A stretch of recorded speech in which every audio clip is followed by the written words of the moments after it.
See, I don't really reckon I'm so bad as all that. I'm just a bloke with a past, and though I'm the part of me remembers it all. Might be a little hard for the average person to understand, so let me try and lay it out, because it ain't just everyone who can say as they've been through this kind of stuff and come out alive. Wasn't born in Oz. That's just where they put me on account of me being too hard to handle, or something to that effect. Found out later I'm from somewhere up in the frozen north. Rather makes sense given all that red hair I used to have, eh? Reykjavik it was. So says Britta. Thank God she recalls it, because I can't say as I do. She's the one who put it together for me, but that's for later on. I was but a wee nipper at the time, and Mum and Dad took us, that's me and big sister Britta and the twins, off for a bit of a holiday in London. Guess that's where I was born, at least this part of me, which I'll hasten to add is the most interesting part. There's a group of folks work for the CIA. Call themselves the Finders. You can look them up if you don't believe me, it's all out there. And it was two of them that you might say found me. Bloke named Thomas and his lady wife. I was only 3 at the time, though. All I remember of this was that these two dressed me up, called me their boy, and I knew I wasn't, but the circles they were showing me round to weren't really the type to care whose boy I was. Only that I was a little hellion, because that's what a young lad turns into when he's been taken by strangers and brutalized. And if I seem a bit blasé about the whole thing, maybe it's because it was 50 whole years ago, and I've seen worse in the intervening. Anyhow, they gave me up when the joint base opened up in the outback, the big one with them great huge ugly radomes in the middle.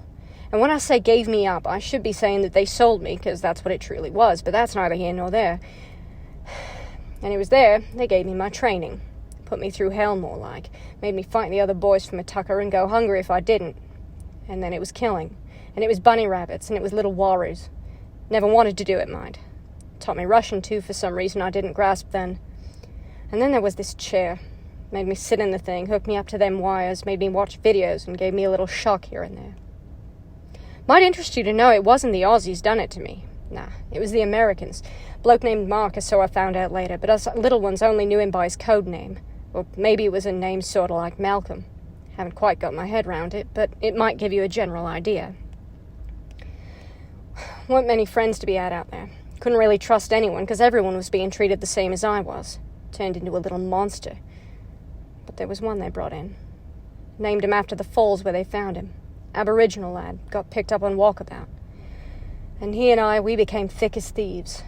But they're good at reading people, good at manipulating them and breaking them down. And after a time, this little lad became their tool, because they couldn't hurt me anymore. I wouldn't let them. I'd learned how to build the walls, because they started me so young. This little bloke, though, he was fresh. He was vulnerable, and so they'd harm him as a way to get to me. Worse, they made me harm the little thing, and I've never forgiven myself for it. It all ends with his blood on my hands. I didn't pull the trigger, but I might as well have. That Mark bloke shot him dead because of something foolish and juvenile that I did. 14 I was then. Reckon that's where it all begins, too, because after that was when I got out. I escaped the base, I ran from the dogs and the men with the guns. I spent days upon days on my own bloody walkabout, and it wasn't until I arrived at Alice that I met another human soul. Old lady brought me in, dirty and bleeding and dehydrated, and made me eat and drink till I upchucked all over myself. Then she gave me a pat and said, "It's all right, love, let's get you cleaned up." Wasn't long before I went off on my own again. Hopped a train that took me down to Adelaide, and from there I hopped a freighter, and it was weeks I spent aboard with the rats and the rotting grain and a big old crate full of doorknobs, for what reason I couldn't say. Made landfall in Napoli. Never had I ever even heard of Italy, mind you, but there I sat, and I spent a few months begging before I realized there must be better places for a lad like me. Places that, just for an example, didn't leave me red as a beet. So I struck out northward.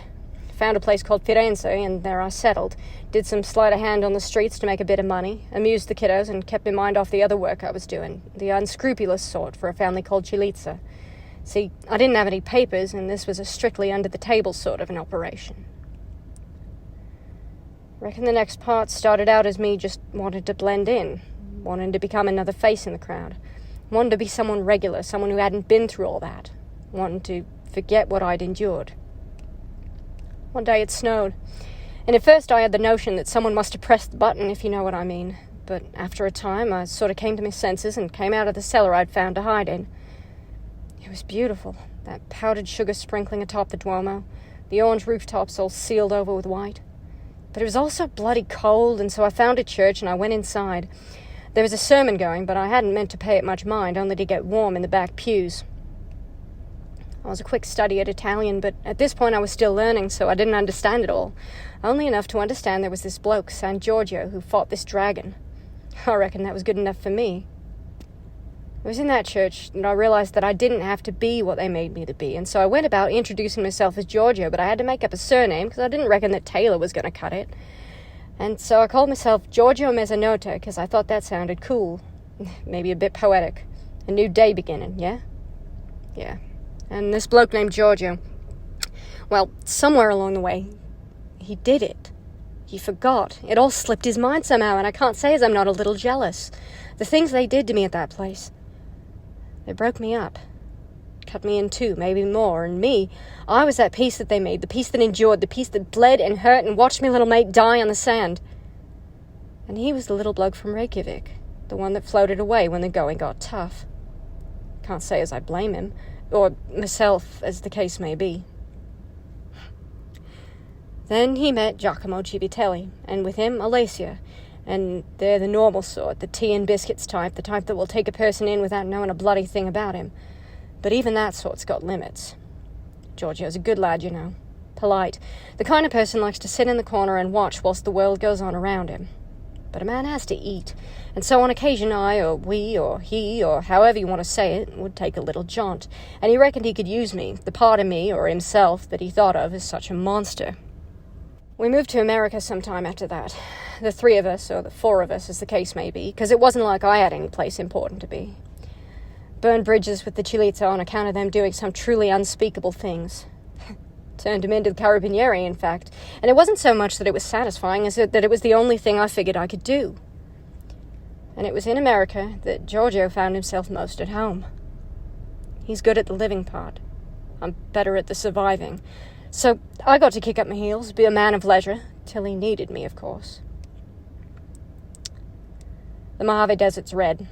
Real red, rather like other places I knew when I was growing up. And it's also full of dangerous animals, most of which are people. Yeah, I wasn't made for Las Vegas, but perhaps it was made for a person like me. And it's there I found myself about quarterly, because if Giorgio's a good lad, then I'm a bit of a bastard, and that's how a person can make a fortune. Knew how to read people, knew how to game the house, and I rarely lose. Won $3 million once, and I can't say as I'm ashamed to have taken it from him. They took it from somewhere, didn't they? And he reckoned that he had confined me, and I was just as content to have a bit of a lie down, because in all honesty I was knackered and it was time for a rest. Anyhow, it was some time on that something happened. Giacomo found himself in a spot of trouble. The lad who called himself Giorgio reckoned he could handle it, suppressed that survival instinct, made a right mess of things, and he knew it, but for all those years he hadn't let his mates see him for what he truly was, which was me. And then a lovely little bloke entered the scene, Enzo Martelli. Introduced us to his friends, and they were most helpful, especially Gianpaolo. When all was said and done, because it's a long bloody story, Gianpaolo took him on as an employee, and yet it wasn't really him now, was it? Because he's known all this time that I'm better at it than he is, and so he'd take the jobs, yeah, but I'd finish them. Don't think he much liked how I'd do it, but it was off to La La Land for him, and me stuck in the thick of it, well, I did what a person has to do. And if I'm being honest, I do rather enjoy it, because after all this time, I don't reckon my soul's bound anywhere pleasant, so I might as well take as many of the unrepentant wicked with me as I can. I only ever did what I was made to do, but I did it on my own terms. Last time I went to good old Viva Las Vegas, boy, that was something. Because I didn't just go for my own nefarious purposes. Went with a special task assigned by the boss man. See, Gianpaolo found a veritable motherlode of, shall we say, compromat on this young banker's hard drive. Included a handful of photos of a young lady, name of Amara, the last scion of a family that was dying out on account of a grandfather being a hideous, meddling wretch who sponsors bloodshed in foreign countries, and a dear old dad being just like me, a replaceable cog in a machine that chews people up and spits 'em out dead. Something went off in the young lad's head, and he took one of them big black rifles into a cinema. Reckon you've heard the story. Felt for the wee thing, and she for me, which was a mite inconvenient if I may say so, but we've reached an accommodation. Gave her an out, a phone number, and the courage to say no, to take her own future into them pretty little hands and to leg it out of there, which she did. It was Gianpaolo's people went out and scooped her up after she went on the lam. So if you're wondering what I do, if you're wondering why it is I do it, well, perhaps that's a hint for you. But there's more, and it wouldn't be fair if I didn't tell you the whole truth now, would it? Because a person like me, were built to serve a purpose. The code name they gave me was Vitaly Berezhnoi, because you can't have a Cold War without the war part, and it wasn't like the Russians weren't doing all this and more. Trained up them weak kids to play virtuoso piano or violin, sent 'em off to sold-out concerts, rung 'em up on the phone, and had important diplomats strategically offed. But all that came to a rather anticlimactic finale, and with me on the run, I don't reckon they knew how to find me and decommission me, if you want to say it that way. Nah. So they let me go. Let me be a wild card, a scared little animal running round, 'cause I'd given up that life, don't you know? But after I started doing them jobs for John Paolo, and after they lost a handful of their assets, be they Mossad, CIA, CFR, see you next Tuesday, or what have you, well, I reckon you could say I made a bit of a splash. Didn't intend to, mind. Had a loudmouthed little gal I was working with that made it all damn difficult. Wouldn't trade the lad for the sun and stars. And when they found me, when this Mark bloke found me, he sent me off on my way to sunny California, didn't he? Only I can't say as I recall all of it, 'cause I sure wasn't in my right mind, not either of 'em. Could have been something like Vitaly that went out on them pebbles to shoot that young man, but I don't know. All I know is that he's a good lad, gentle-hearted, a Christian. Didn't beg for his life, didn't plead with me upon bended knees. All he did upon his knees was to pray to God. Wasn't me saved him, mind. There was a little something inside of me, something much more like Giorgio. Knew his music, recognized him from a magazine centerfold of all things, and that's that. Saw them tattoos on his arms. The names of his wife and son. Funny how a bloke who never had a family can value it so highly. Anyhow, wound up back in the car, and all I wanted to do was call up Enzo. Well, it wasn't me per se, but the lines get awful blurry when there's a gun in the back seat and the aching desire to use it on oneself resting between one's ears. Asked him if he could take care of me, because God knows I couldn't, and it wasn't long before it came to pass that I needed him. Got that call in the middle of the night, and up I stood. It was Mark. Should have had done with him long before this, only the slippery little wanker got away from me every time. And it was Enzo stopped me in the doorway, made me tell him what exactly it was I planned to do, and when I told him, do you know what he said to me? He said, "I do not like the sound of this." I didn't much either, because the sound of it was that Mark wanted me to take another nice little drive, see the sunrise over the nation's capital, and then make my way inside, meet a bloke with a bag, put on some kind of vest. And then it was meant to be curtains for me, I reckon. He stopped it, Enzo did. Couldn't have done it myself. Gave me another program to follow, and it was his orders I saw through. I think that you and I should go to D.C. together.